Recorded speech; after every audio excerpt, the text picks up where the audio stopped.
we have constitutional rights for everybody to make a decision they want to make, and we respect the decision of NASA to boycott the swearing in.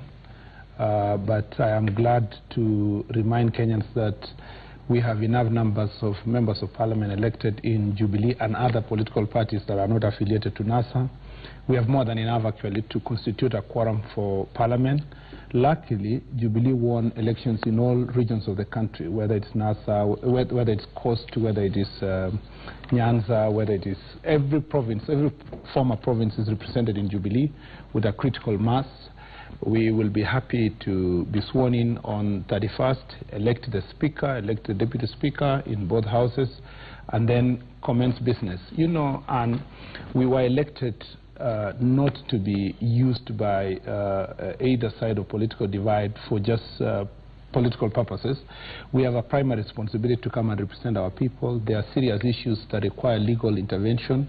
There are serious issues that require our attention to discuss formally in the House, and we cannot do that if we are not sworn in.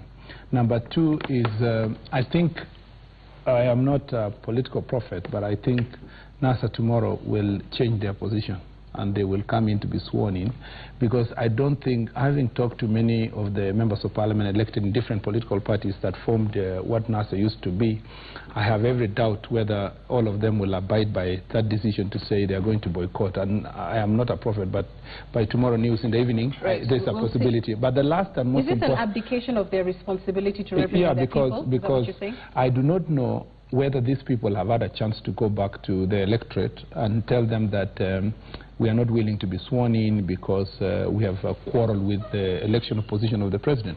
But most importantly, I think my colleague here is missing the point. There is no vacuum in Kenya.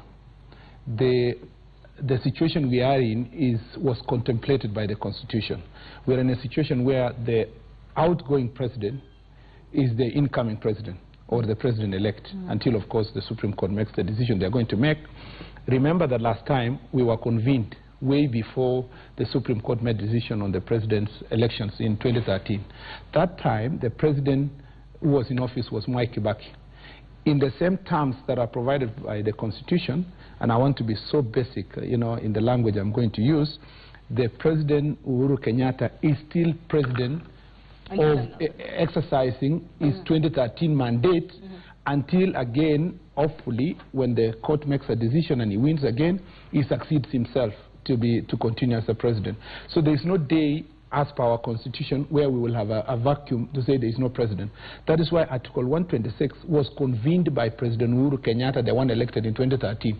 And therefore, you cannot use the President Uhuru Kenyatta elect and I'm just being so basic to make an argument that I am not going to abide by this decision. Yet in 2013, you accepted the president who was going out, which is Mwai Kibaki, when he convened the parliament to come to place.